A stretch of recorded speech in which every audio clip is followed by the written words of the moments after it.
Oke, selanjutnya sebelumnya yang saya muliakan, Yang Mulia Bante Abiwaro dan Samaneri, Namo Buddhaya Bante, Namo Buddhaya Samanera. Oke, selanjutnya yang saya hormati, Upasaka Balapanyo atau yang sering disebut sebagai Romo Edi Kusuyo. Namo Buddhaya Romo. Oke, selanjutnya yang saya hormati juga kakak asuh dari Mexico yang sudah memberikan kesempatan kepada saya menjadi moderator pada Dhamma Class yang hari ini. Dan teman-teman yang saya banggakan, semuanya terimalah salam Buddhis dari saya. Namo Sayang Adi Budaya, Namo Buddhaya.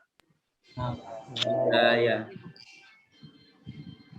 Kita langsung saja memulai Dhamma Class pada hari ini, pada siang ini.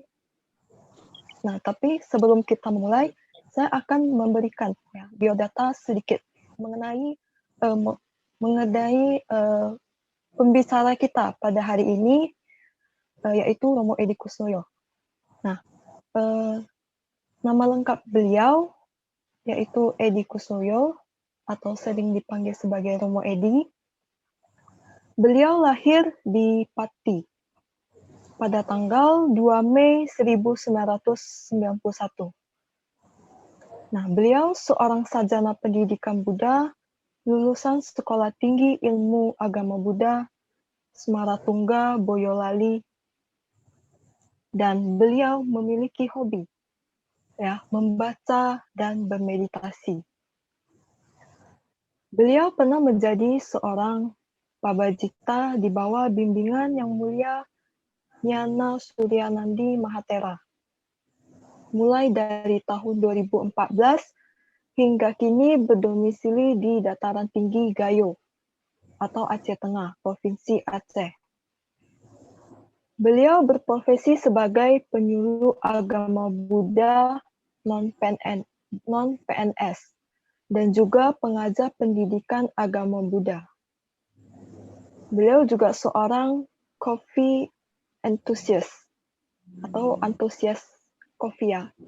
Nah, selain mengeksplorasi rasa pada kopi, beliau juga menyeduh kopi untuk latihan meditasi hidup kesadaran.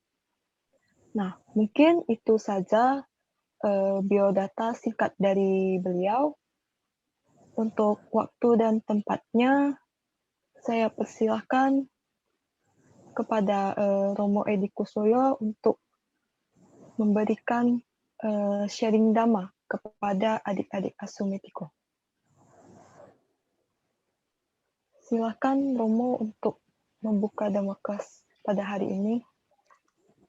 Oke, selamat siang. Yang Mulia Bante Abiwaro yang saya muliakan, Yang Luhur Samanera. Semua bisa dengar suara saya? Bisa Romo. Oke. Kalau suara saya terdengar akan saya lanjutkan ya. Selamat siang, Namo Buddhaya. Terima kasih kepada Bante atas waktu dan kesempatannya. Sudah saya diizinkan untuk berbagi kepada teman-teman semua. Jadi ini jam 1 siang ya. Jam 1 siang kadang pada ngantuk ya. Jadi kita nanti jangan ngantuk-ngantuk ya. Jangan pada ngantuk-ngantuk ya. Hari ini kita akan membahas tentang yang namanya aspirasi ya. Aspirasi. Ini terima kasih juga kepada Bante, kepada teman-teman semua. Kita meskipun jaraknya jauh sekali ya. Saya di Aceh, mungkin kalian ada yang di Jawa, ada yang di Medan. Kita bisa bertemu pada satu forum di aplikasi Zoom ini. Ini adalah salah satu kecanggihan teknologi pada zaman sekarang. Mungkin kalau pada zaman dulu, pada zaman Sang Buddha, kita harus butuh punya kekuatan batin dulu untuk bisa seperti ini ya. Tapi kalau sekarang kita nggak perlu bisa untuk memiliki kekuatan batin. Yang penting kita punya kuota sekarang, nggak perlu kekuatan batin. Yang penting sekarang itu punya kuota, kita bisa berbicara jarak jauh. Kalau zaman Buddha dulu untuk berbicara jarak jauh harus menjadi seorang arahat atau menjadi seorang anagami untuk bisa berbicara jarak jauh. Tapi kalau sekarang sudah tidak ya. Oke, terima kasih ya, Bante juga terima kasih atas kesempatannya. Pada siang hari ini saya nanti akan memberikan pemaparan sedikit. Nanti mungkin lebih banyak kita tanya jawab saja ya. Lebih banyak kita tanya jawab. Nah, pada kesempatan siang hari ini mungkin kalian sudah tahu apa itu aspirasi. Apa itu aspirasi? Nah, nanti saya akan menjelaskan aspirasi. Nah, aspirasi ini saya ambil dari kitab suci. Saya ambil dari Tripitaka. Maka dari itu pada siang hari ini kita akan membahas kitab suci Tripitaka. Ya, kita akan membahas kitab suci Tripitaka. Karena di dalam kitab suci Tripitaka itu mengandung banyak hal yang bisa kita pelajari untuk kehidupan kita sehari-hari. Maka dari itu marilah kita bersama-sama belajar Dhamma dan juga kita sambil mendengarkan apa yang akan saya paparkan ya. Saya akan tampilkan PowerPoint terlebih dahulu ya. Siang hari ini kita akan belajar tentang Anguttara Nikaya 2. Ini adalah tentang Anguttara Nikaya 2. Tapi kalian jangan kaget, belajar sutta itu enggak susah ya. Belajar kitab suci itu enggak payah. Jadi kalau mau belajar sutta atau belajar kitab suci itu gampang sekali. Oh, ini saya record ya Bante, karena tadi kayaknya enggak terrecord ya. Mungkin saya mulai record lagi. Nah, yang kita pelajari ini cuma aspirasi saja. Ini sudah dijelaskan oleh Sang Buddha. Ada yang tahu nggak apa itu aspirasi? Ada yang tahu nggak apa itu aspirasi? Aspirasi mungkin kita sering mendengar ya apa itu aspirasi. Tapi apakah kita paham apa itu aspirasi? Kalau kalian nggak paham, kita akan tanya kepada kamus ya. Kita tanyakan kepada Kamus Besar Bahasa Indonesia. Jadi aspirasi itu di zaman Sang Buddha pada 2500 tahun yang lalu itu juga sudah ada. Dan kita sebagai siswa Sang Buddha juga harus beraspirasi dong ya. Kita tentunya harus memiliki aspirasi. Apa itu aspirasi? Nah, kalau menurut Kamus Besar Bahasa Indonesia, aspirasi atau dalam kalau kita eja itu aspirasi. Aspirasi itu adalah harapan tujuan untuk keberhasilan pada masa yang akan datang. Tentunya kalian semua punya harapan. Kalian juga punya tujuan untuk keberhasilan kalian. Kalau kalian nggak punya harapan, nggak punya tujuan, bagaimana kalian bisa ke depannya mau jadi apa kan nggak tahu. Maka dari itu, kita harus memiliki sebuah harapan dan memiliki sebuah tujuan.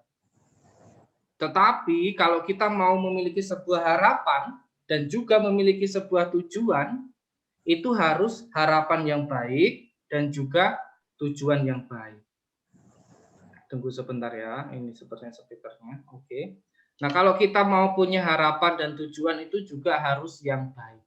Ini aspirasi. Kalian semua pasti punya harapan dan tujuan. Yang masih kuliah, tujuannya pengen lulus. Setelah lulus, pengen kerja. Yang masih SMA, masih SMP, pengen cepat lulus, pengen cepat ujian. Itu adalah sebuah harapan. Ada dan juga sebuah tujuan. Nah, kalau beraspirasi, kita wajib beraspirasi ya. Kita wajib beraspirasi. Ini menurut Kamus Besar Bahasa Indonesia, beraspirasi. Beraspirasi itu adalah bercita-cita, berkeinginan, dan juga berhasrat. Kalau kalian semua pasti punya cita-cita. Dan dari masing-masing kalian ini yang jumlahnya banyak, itu juga pasti cita-citanya masing-masing. Pengen jadi dokter. Kalau masa kecil tuh cita-cita ada yang pengen jadi dokter, pengen jadi pilot, pengen jadi masinis. Tetapi nanti setelah dewasa, kok cita-cita saya seperti itu ya?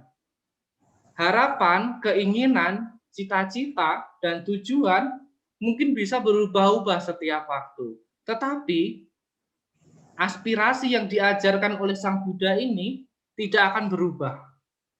Mungkin kalian masa kecilnya ingin jadi dokter, tetapi kalian kuliahnya jurusan akuntansi. Apakah bisa? Nggak bisa dong, nggak bisa kan? Kalian cita-citanya waktu TK pengen jadi dokter, tetapi kuliahnya di SMK. Apakah bisa? Nggak bisa dong. Jadi cita-cita yang semacam itu masih bisa berubah setiap waktu. Tetapi aspirasi yang diajarkan oleh Sang Buddha nanti itu tidak akan pernah berubah. Karena aspirasi ini adalah aspirasi yang agung. Aspirasi ini harus kita miliki dan juga harus kalian terapkan di dalam kehidupan kalian. Aspirasi menjadi seorang ketika kita menjadi umat perumah tangga. Kita ini kan umat awam ya. Kalau Bante itu adalah Pabajita, Samanera adalah Pabajita. Aspirasinya juga berbeda-beda. Kalau seorang Bante nanti punya aspirasi seperti ini. Seorang bikuni punya aspirasi seperti ini. Seorang umat awam laki-laki seperti saya nanti juga punya aspirasi. Dan juga umat awam perempuan nanti juga punya aspirasi. Nah, ini sudah dijelaskan oleh Sang Buddha di dalam Anguttara Nikaya 2, yaitu di dalam Ayacanawagga. Ini ada beberapa suta-suta kecil. Ada satu suta itu cuma satu kalimat. Satu suta cuma satu kalimat. Jadi dalam Anguttara Nikaya itu Sang Buddha berkhotbah cuma sedikit-sedikit saja. Kumpulan khotbah-khotbah Sang Buddha yang sedikit-sedikit saja. Nah, ini nanti saya akan memberikan penjelasan tentang aspirasi yang ada di dalam Anguttara Nikaya. Biar kita tahu, biar kita bisa beraspirasi, biar kita punya cita-cita yang luhur. Nggak cuma cita-citanya saya pengen jadi dokter, tapi kalau cuma pengen jadi dokter dan tidak punya jalan menjadi dokter, itu juga susah ya. Makanya Bante Abiwaro ini punya sebuah gebrakan, punya sebuah niat yang sangat luar biasa.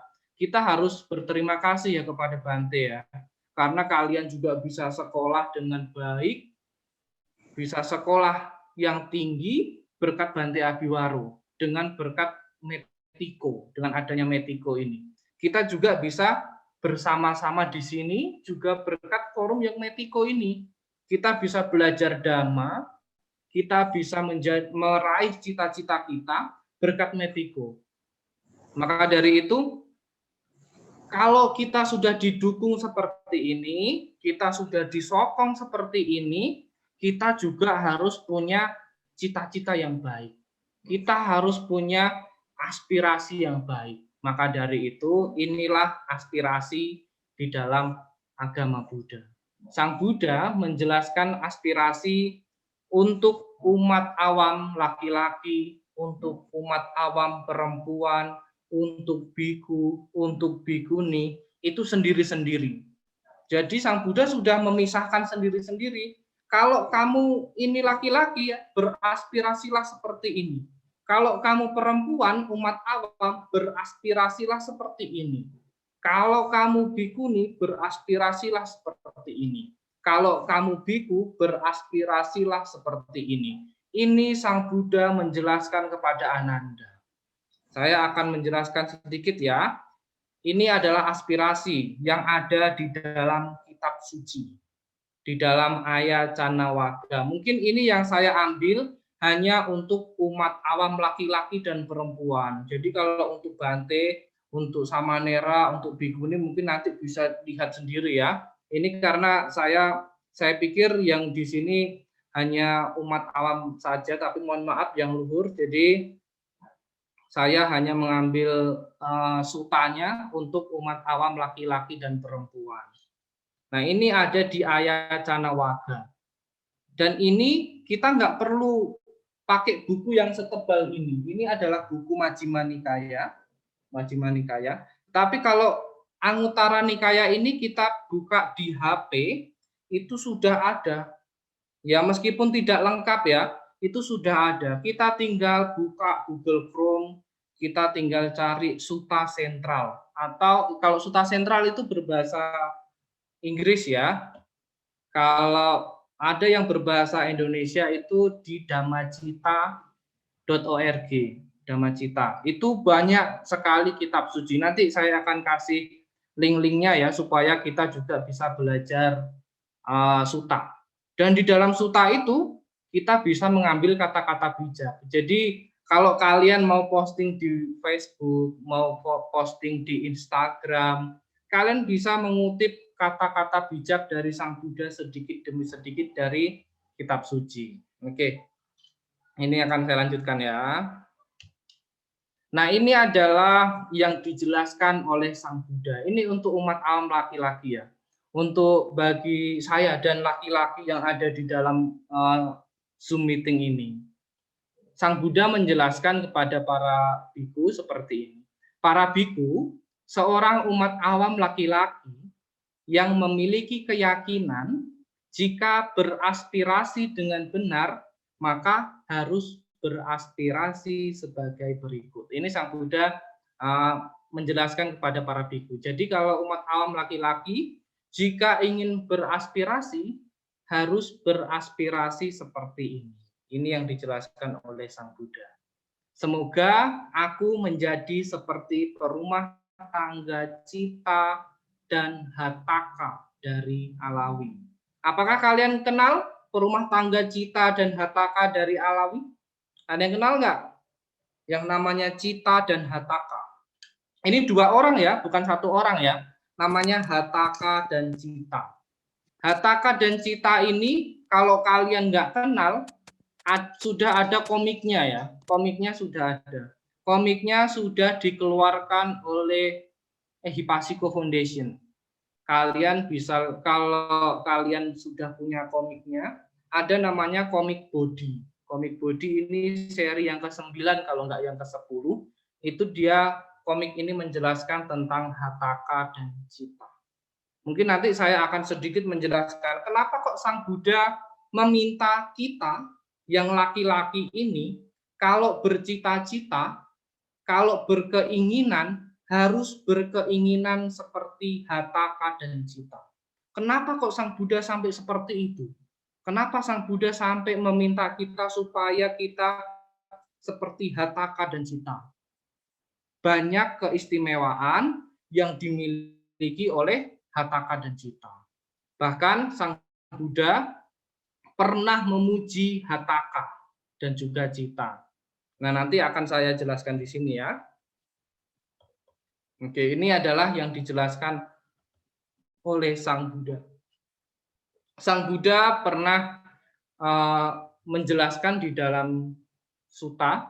Ini ada di kitab Buddha Wangsa juga ada, di Antara Nikaya juga ada. Jadi tentang Hataka dan Cita ini banyak sekali dijelaskan oleh Sang Buddha di dalam kitab-kitab ya. Hataka dan Cita disebutkan dalam kitab Buddha Wangsa sebagai seorang pemimpin awam dan dianggap yang paling utama dalam mengumpulkan pengikut dengan menggunakan 4 dasar simpati yang digambarkan sebagai ini nanti akan saya jelaskan ya. Jadi Hataka dan Cita itu adalah umat awam yang punya teman sangat banyak. Kalau kita mau punya teman yang banyak, tentunya kita harus punya kriteria-kriteria dong. Tapi teman kita harus teman yang baik ya. Kalau mau cari teman yang tidak baik banyak sekali. Kita berperilaku tidak baik juga kita akan mempunyai banyak teman. Tetapi kalau kita ingin seperti Hataka dan Cita, itu ada 4 dasar simpati. 4 dasar simpati ini adalah kita harus gemar memberi. Lalu yang kedua adalah berbicara dengan kata-kata yang ramah. Yang ketiga adalah melakukan perbuatan baik. Yang keempat, memperlakukan orang dengan kesetaraan. Mungkin ini harus kalian terapkan di dalam kehidupan kalian sehari-hari. Memberi, loh, saya ini masih sekolah, saya ini masih kuliah, saya masih SMP, saya masih SMA, gimana dong saya memberi? Memberi itu tidak hanya dengan materi. Memberi itu bisa banyak hal. Memberi tenaga, memberi senyum, memberikan banyak hal itu bisa kita lakukan. Jadi kalau kalian bilang, saya masih sekolah nih, jadi saya nggak bisa dong memberi. Nggak bisa seperti itu.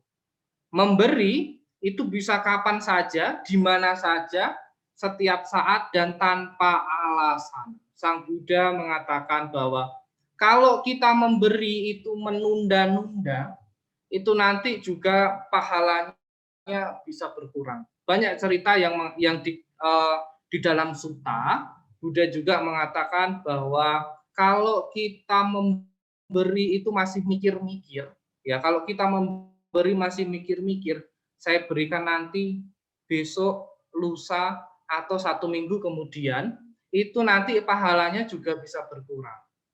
Memberilah secara spontan dengan kebahagiaan tentunya ya. Lalu yang kedua adalah berbicara dengan kata-kata yang ramah. Mungkin ini harus kita terapkan bukan hanya untuk umat awam laki-laki ya, bukan hanya untuk yang laki-laki, tetapi juga harus yang perempuan juga. Tapi nanti yang perempuan juga ada aspirasi seperti apa. Kita harus beraspirasi seperti siapa nanti. Ini adalah yang laki-laki dulu ya, yang cowok-cowok dulu ya, seperti Hataka dan Cita. Berbicara dengan kata-kata yang ramah. Mungkin ini harus kita terapkan ya di zaman sekarang, di era sekarang yang zamannya sudah bisa dibilang penuh dengan teknologi, kata-kata yang ramah itu harus kita gunakan. Apalagi kita sekarang sudah sering menggunakan HP. Kalau kita menggunakan HP, bahkan kita menghujat orang melalui medsos, menggunakan Facebook, menggunakan Instagram, menggunakan Twitter, atau dan lain sebagainya, kita juga nanti kalau dengan kata-kata yang tidak baik di situ, kita bisa kena pasal loh, kita bisa kena undang-undang, bahkan kita bisa dipenjara hanya karena ujaran kebencian. Mau nggak kalian hanya dengan kata-kata membenci saja kalian masuk penjara? Kan nggak mau pastinya kan. Jadi kalau kita berkata ramah, nggak akan kita masuk penjara. Kalau kita berbicara dengan kata-kata yang ramah, kata-kata yang baik, itu nggak mungkin kita masuk penjara. Tetapi kalau kita berbicara dengan ujaran kebencian, menyebarkan berita-berita yang tidak semestinya, itu kalian bisa masuk penjara.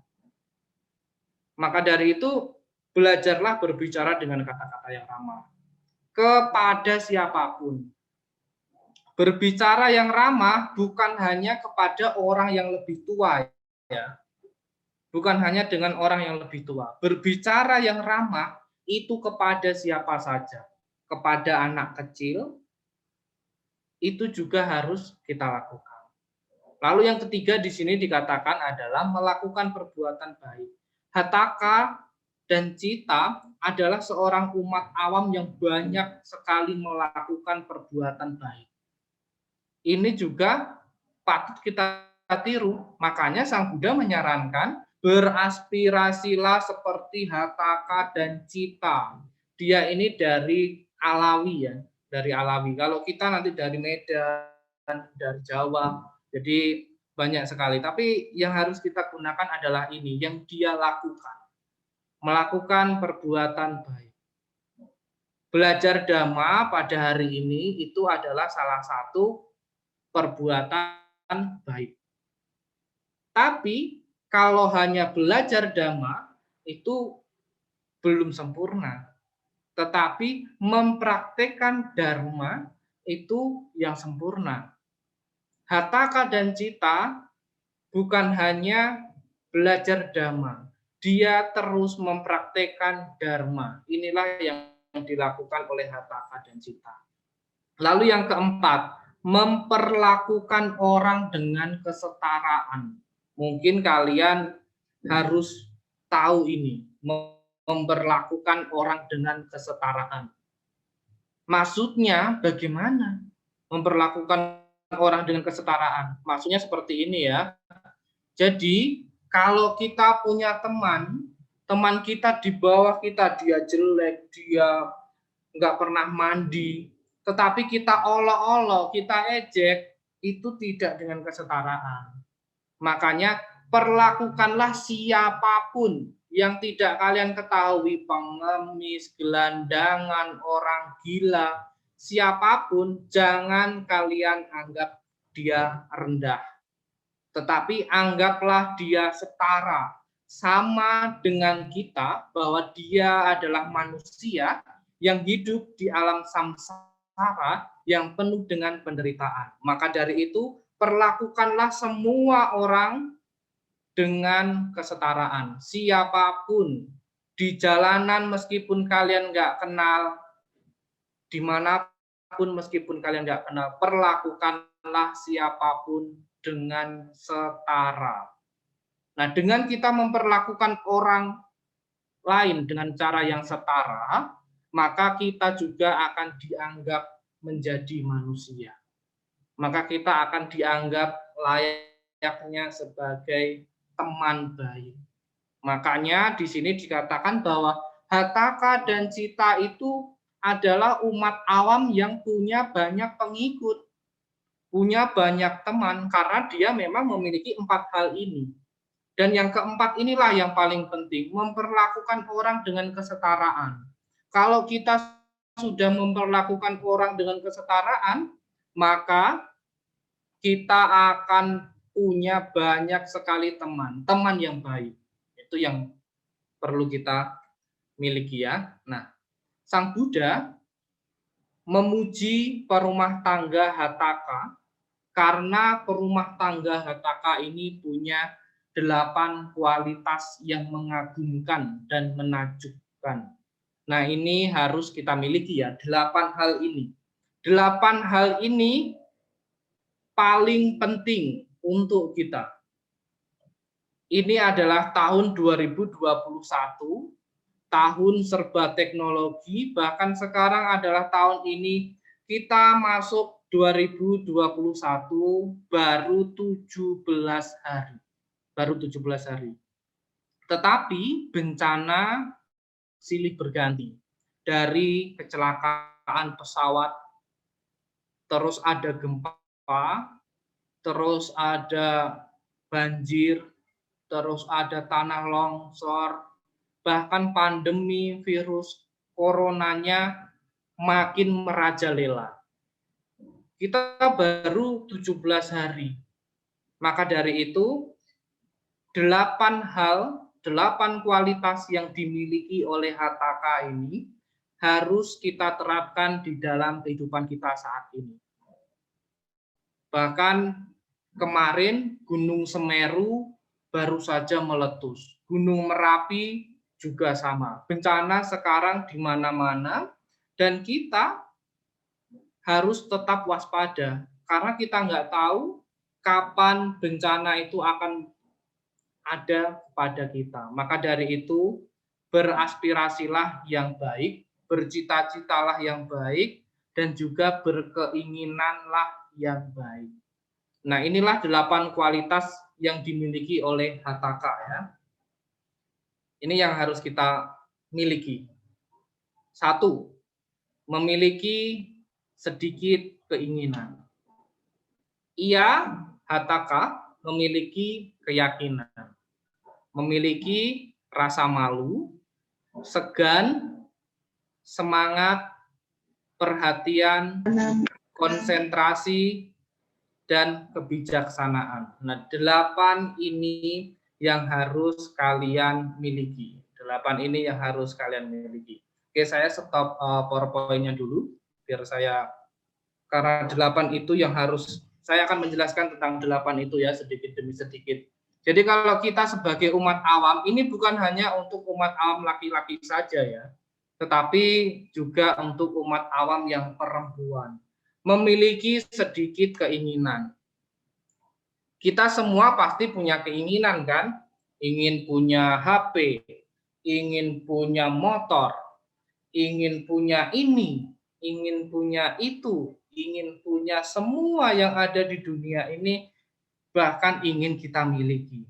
Nah, inilah sifat manusia. Tetapi HTK, meskipun HTK ini punya banyak kekayaan, HTK memiliki sedikit keinginan. Bisa nggak kalian memiliki sedikit keinginan? Pastinya kalian banyak keinginan kan? Oh, saya sudah makan nasi pakai ikan asin, masih saja pengen yang lain, pengen yang lain. Inilah yang mempengaruhi kualitas manusia. Kita memiliki banyak keinginan. Banyak keinginan akhirnya nanti jadi serakah. Serakah nanti akhirnya timbul bencana. Maka dari itu dunia atau bumi ini sudah semakin tua, dan kita juga jangan banyak-banyak keinginan ya, jangan banyak-banyak keinginan. Nah, nanti di akhir kegiatan ini saya akan memberikan satu contoh yang baik untuk kita semua dan juga untuk kita praktekkan selama kita hidup, supaya kita juga bisa menjaga anak cucu kita tetap memiliki bumi ini yang tidak penuh dengan bencana. Jadi bencana ini seperti banjir, tanah longsor, itu juga karena kita sendiri. Juga karena keinginan. Jadi kalau kita memiliki banyak keinginan, kita nanti akan sengsara. Bahkan anak cucu kita juga akan sengsara ya. Maka dari itu, kualitas yang harus kita miliki adalah memiliki sedikit keinginan. 1, memiliki sedikit keinginan. 2, yang harus kita miliki adalah keyakinan. Keyakinan. Kita yang beragama Buddha harus punya keyakinan terhadap Triratna, Buddha, Dhamma, dan Sangha. Keyakinan ini harus kita terapkan di dalam diri kita. Kalau tadi kita sudah membaca Parita, membaca Budang Saranang Gacami, Dhammang Saranang Gacami, Sanghang Saranang Gacami, kita sudah beraspirasi berlindung kepada Buddha, Dhamma, dan Sangha, tetapi kita masih keinginannya separuh-separuh, keyakinannya separuh-separuh, jangan seperti itu ya. Maka dari itu, ketika kita sudah yakin kepada satu, yaitu Buddhisme, kita harus meyakini itu. Maka dari itu, kalau di dalam agama Buddha itu tidak ada kewajiban untuk membaca parita atau sembahyang. Jadi kalau agama lain kan ada namanya sholat 5 waktu. Tetapi kalau kita sembahyang suka-suka, ya 3S, sembahyang suka-suka. Jangan sampai seperti itu ya, jangan terapkan 3S ya, sembahyang suka-suka. Tetapi kalian juga harus menerapkan sembahyang itu pagi dan sore minimal. Pagi atau malam hari. Pagi bangun tidur, sore atau waktu malam sebelum tidur. Itu wajib. Itu wajib. Terus pada waktu Ceit dan Cabku atau Uposata ya. Pada waktu Uposata, bulan terang dan juga bulan gelap, itu juga harus kalian lakukan. Karena di dalam agama Buddha, jangan anggap agama Buddha itu sembahyangnya suka-suka. Jadi saya bisa sembahyang sehari sekali, bisa juga saya sembahyang sehari tidak pernah. Karena agama Buddha tidak menuntut. Jangan seperti itu. Jadi kalau kita memiliki sebuah keyakinan, maka keyakinan itulah yang harus kita pegang. Kita memiliki keyakinan terhadap Triratna. Tetapi kita ditanya, kitab suci agama Buddha apa? Apa ya? Dhammapada. Ada nggak yang seperti itu kalau ditanya? Kitab suci agama Buddha apa? Dhammapada. Bukan. Jadi kita sebagai umat Buddha memiliki keyakinan harus juga belajar tentang ajarannya. Kita belajar Dhamma, belajar ajaran Sang Buddha sedikit demi sedikit. Meskipun kitab suci kita itu banyak sekali seperti yang di belakang ini. Ini saya ada beberapa buku Digha Nikaya, Majjhima Nikaya, dan ada beberapa lain. Itu bukan hanya sebagai pajangan. Kita punya buku itu bukan hanya sebagai pajangan ya, harus kita baca. Buku Dharma apalagi, kitab suci apalagi. Kalau ditanya, kalian sudah pernah baca Dhammapada belum? Ayo di sini ada yang sudah pernah baca Dhammapada atau ada yang belum pernah membaca Dhammapada? Dhammapada itu cuma segini loh ya. Cuma paling 100 atau 400 halaman. Sama Dhammapada Atthakatha. Jadi itu juga harus kita baca kalau kita memiliki keyakinan. Lalu kualitas yang ketiga ya, kita lanjutkan dengan kualitas yang ketiga yang dimiliki oleh Hataka. Rasa malu. Hataka itu dipuji oleh Buddha karena memiliki rasa malu. Malu akan perbuatan jahat. Malu akan berbuat jahat ya. Kita juga harus seperti itu. Terus yang keempat, segan. Segan. Tahu kan segan kan? Tahu segan ya? Segan. Bukan degan ya, segan. Jadi kita sebagai umat awam, baik laki-laki, baik perempuan juga harus segan. Terus yang kelima, kita agak cepat dulu ya, nanti takutnya kelamaan saya ceramah dan kalian tidur. Terus yang kelima itu adalah semangat. Semangat. Apa yang harus kita miliki? Semangat. Sekarang tahun 2021. Harus semangat. Banyak sekarang sekolah tatap muka ditiadakan. Sekolah online pakai Zoom. Bahkan kalian ada yang masih sekolah online? Masih banyak kan yang sekolah online kan? Sekolah online pakai Zoom, pakai Google Classroom, banyak sekali pakai Google Meet, banyak sekali ya sekolah-sekolah online sekarang. Meskipun kita sekolahnya tidak tatap muka, hanya tatap maya, itu pun harus semangat. Jangan kalian nanti waktu sekolah online pakai Zoom, terus dapat tugas, kalian nyontek, punya teman, tidak belajar. Atau bahkan sekarang itu kalau saya ngajar, saya sekarang ngajar itu sudah tidak pakai Zoom. Saya ngajar pakai Zoom itu mulai dari bulan 5 sampai sekitar bulan 11, saya ada ngajar SD itu full pakai Zoom. Saya ngajar pakai Zoom itu bukan anaknya yang pinter, mamanya yang pinter jadinya malahan. Jadi waktu saya ngajar, anaknya di depan kamera, mamanya di sampingnya. Kalau saya bertanya, mamanya bisik-bisikin. Jadi malah mamanya yang pinter, mamanya sudah siap dengan buku, dengan HP untuk googling, dibisikinlah anaknya. Kalau saya kasih pertanyaan, dibisikin anaknya. Jangan ya kalian seperti itu ya, meskipun kalian itu sekolahnya online, harus belajar mandiri, apalagi yang SMP, SMA. Kalau saya ngajar SD itu enggak masalah ya, tetapi kalau kalian nanti sudah SMP, SMA, nyontek sana, nyontek sini, nanti kalian lulus SMP rasa SD, kalian lulus SMA rasa SMP, kalian lulus kuliah rasa SD. Jangan ya, meskipun kita terpaut oleh jarak, terpaut oleh waktu, belajar itu bukan hanya karena diawasi. Belajar dengan semangat itu bukan karena diawasi. Belajar dengan semangat itu dengan niat diri kita sendiri. Karena itu tadi, kita punya cita-cita, kita punya aspirasi, kita punya keinginan.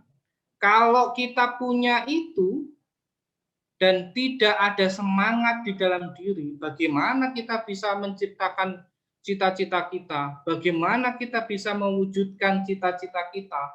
Nggak akan bisa dong ya. Oke, sekarang ini adalah kualitas keenam yang dimiliki oleh HTK, yaitu adalah perhatian. Sati. Sati ini juga harus kalian miliki. Terus yang ketujuh adalah konsentrasi. Konsentrasi. Kalau kalian belajar tetap harus konsentrasi. Nah, ini adalah kualitas yang kedelapan. Yang kedelapan itu sangat penting, kebijaksanaan. Kebijaksanaan ini sangat penting supaya kita mengarungi kehidupan ini bisa memahami dengan apa adanya. Kalau kita sudah bisa memahami dengan apa adanya, segala perubahan yang terjadi di dalam diri kita, di dalam lingkungan kita, kita pahami bahwa itu adalah anicca, dukkha, dan anatta, bahwa bencana selama ini adalah memang proses, maka kita sudah bisa menjadi orang yang bijaksana. Meskipun kita terhalang oleh jarak dan waktu, belajar secara daring, tatap maya seperti ini, belajar Dhamma kelas dengan cara kita melihat kamera masing-masing, tapi kalian masih bisa mendengarkan.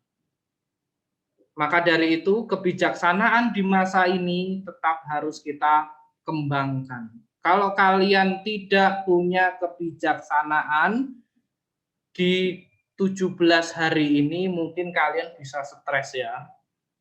Baru 17 hari di bulan Januari bencana sudah seperti ini. Terus kalau kalian buka TV, buka YouTube, buka Facebook dan lain sebagainya, itu berita tentang penderitaan itu silih berganti. Jadi penderitaan ini sekarang silih berganti. Maka dari itu kita juga harus punya aspirasi yang baik untuk lingkungan, untuk semesta, untuk orang lain, dan juga untuk makhluk lain. Ya, maka dari itu 8 kualitas ini yang dimiliki oleh HTK harus kita terapkan di dalam kehidupan kita. Ini adalah umat awam laki-laki yang patut kita contoh, yang patut kita tiru untuk kita sebagai umat awam laki-laki.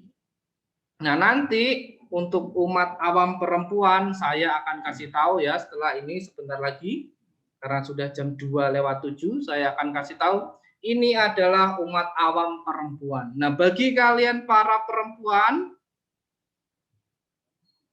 kalian jika ingin beraspirasi, beraspirasilah seperti dua orang umat awam ini. Ini ada 2 orang umat awam ya. Jadi Sang Buddha juga mengatakan seperti ini.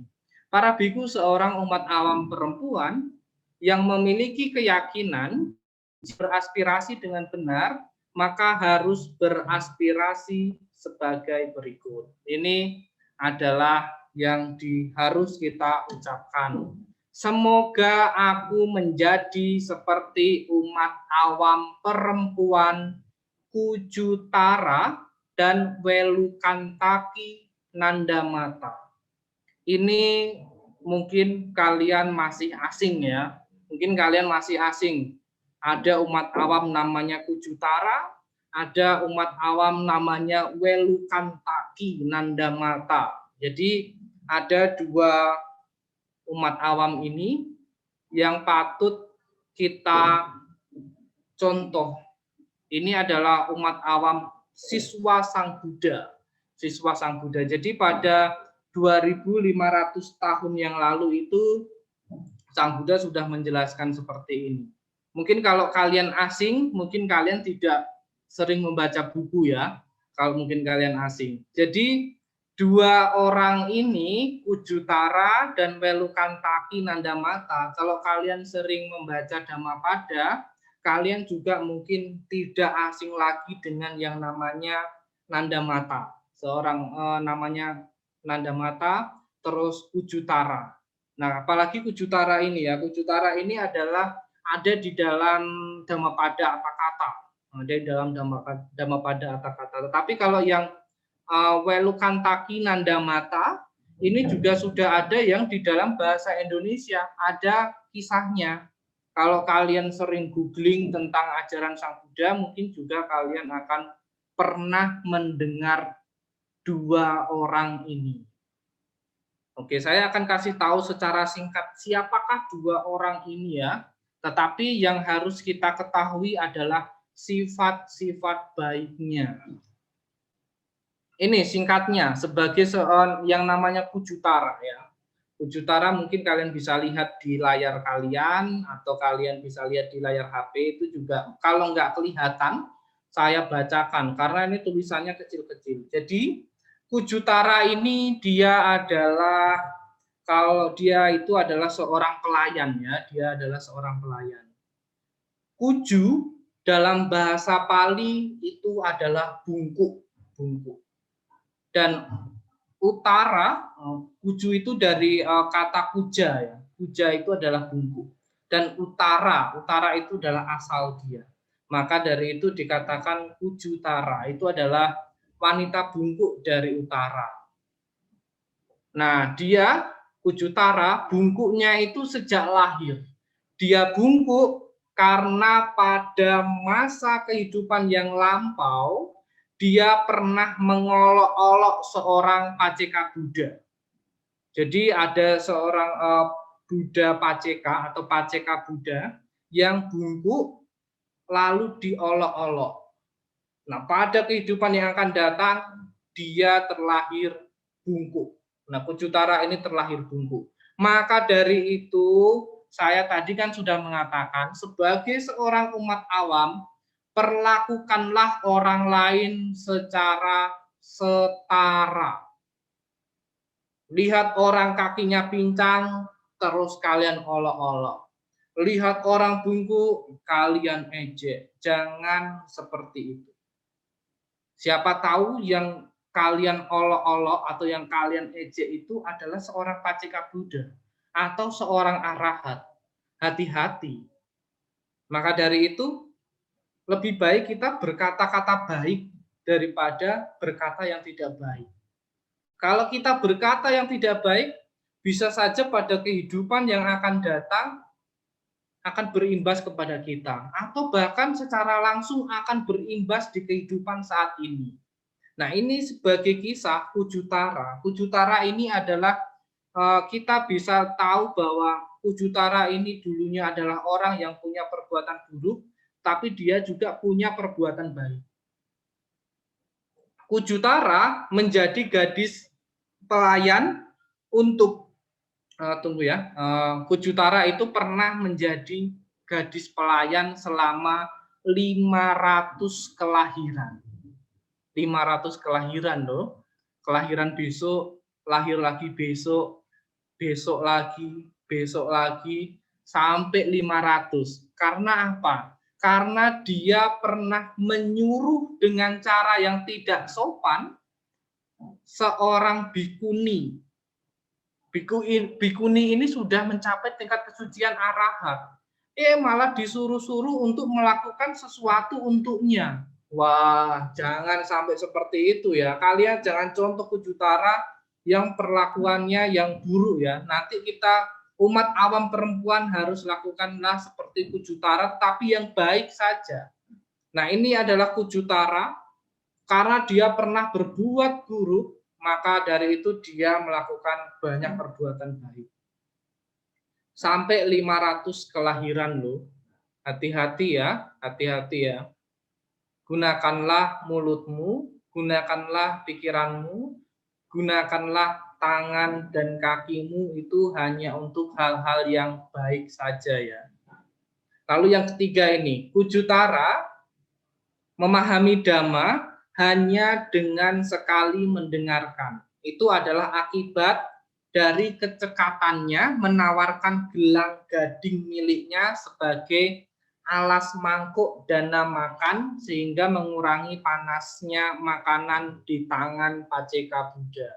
Nah, hanya dia memberikan gelang gading miliknya untuk sebagai alas mangkuk seorang Paceka Buddha, dia memiliki kemampuan yang sangat luar biasa. Dia mampu memahami Dhamma hanya dengan satu kali mendengarkan. Kalau kita mendengarkan Dhamma berulang-ulang saja masih belum paham. Kita membaca buku bolak-balik masih belum paham. Mungkin pada kehidupan yang lampau kita banyak melakukan kesalahan. Maka dari itu, di kehidupan sekarang inilah waktunya kita untuk memperbaikinya. Lalu yang keempat, Ujutara menjadi sotapana saat mendengarkan khotbah Dhamma adalah akibat dari dia melayani dengan sikap bakti penuh hormat kepada seorang Paceka Buddha. Nah, kalian kalau ingin berbakti, ingin melayani siapapun, jangan setengah-setengah. Jangan setengah-setengah. Kalau diminta Bante untuk ambilkan makanan, jangan ogah-ogahan. Harus langsung siap Bante. Harus seperti itu ya. Kalau kalian diminta membantu orang tua kalian, bapak ibu kalian, jangan males-malesan, nanti besok nanti harus siap langsung sekarang ya. Karena kita tidak tahu karma apa yang akan kita terima. Maka dari itu, lakukanlah hal baik sekarang juga, saat ini juga. Nah, ini adalah Kujutara ya, bagi umat awam perempuan ini adalah sebagai salah satu contoh yang baik. Ini adalah umat awam yang kedua, namanya Welukantaki Nandamata. Ini ada di dalam Dhammapada ya sepertinya. Kalau yang Kujutara tadi itu juga ada di dalam buku apa namanya ya? Kalau yang Kujutara ada di Dhammapada Atthakatha. Kalau ini itu ada di dalam buku yang berjudul Wanita dalam Buddhis. Jadi ada bukunya, ada e-booknya yang bisa kita baca melalui HP, kita bisa baca dengan HP. Ada e-booknya itu Wanita dalam Buddhis itu buku tentang para siswa-siswa Sang Buddha yang perempuan. Di situ banyak dijelaskan para umat awam, para bhikkhuni yang hebat-hebat. Jadi di dalam buku itu wajib kita baca ya. Buku itu wajib kita baca. Oke, nah sekarang saya akan memberikan sedikit tentang Welukantaki Nandamata. Welukantaki Nandamata ini adalah seorang wanita yang hebat yang bersahabat dengan Raja Dewa Wesawana. Salah satu dari 4 Maharaja Dewa Catu Maharajika. Welukantaki Nandamata ini ceritanya itu dapat kita jadikan teladan ya. Dia adalah seorang umat awam wanita yang tegar dalam Dhamma. Dia sudah ditinggal mati oleh suaminya, dia hidup sebatang kara, tetapi dia punya semangat yang sangat luar biasa dalam belajar Dhamma. Dia tumbuh di dalam Dhamma sehingga para dewa senantiasa membantunya. Nih, dikatakan walaupun suaminya meninggal lebih dulu, dia tetap kuat. Bahkan setiap umat awam wanita, dia telah mencapai anagami dengan sepenuhnya meninggalkan 5 belenggu yang lebih rendah. Wah, ini sudah sangat luar biasa ya. Jadi Welukantaki Nandamata ini adalah seorang umat awam wanita yang patut dicontoh, yang patut kalau kita beraspirasilah seperti beliau ini. Jadi hal-hal seperti itu yang patut kita contoh. Jangan kalau ditanya kalian pengen jadi seperti siapa? Saya pengen seperti Anya Geraldine. Saya pengen seperti siapa? Artis ini, artis itu, artis ini, artis itu. Jangan seperti itu ya. Itu aspirasi yang kurang tepat. Itu adalah aspirasi yang kurang tepat. beraspirasilah yang agung. Kalau seorang samana, seorang Bante itu bisa beraspirasi seperti Bante Sariputta dan Moggallana. Kalau seorang bikuni beraspirasinya, Sang Buddha mengatakan beraspirasilah seperti bikuni Kema dan bikuni Upalawana. Itu Sang Buddha menjelaskan seperti itu di dalam kitab suci ya. Itu Sang Buddha yang menjelaskan. Nah, jadi itu tadi yang sudah bisa saya katakan, yang sudah bisa saya jelaskan, yang ada di dalam kitab suci ya, yang ada di dalam Anguttara Nikaya. Nah, sebentar lagi saya akan memberikan ada dua kualitas ya. Nanti akan saya jelaskan orang dungu dan orang bijaksana. Jadi kalian nanti tahu, kalian itu orang dungu atau orang bijaksana. Saya akan memberikan dua perbedaan, dua perbandingan orang dungu dan orang bijaksana. Jadi setelah ini nanti kalian akan tahu bahwa kalian itu orang bijaksana atau orang dungu.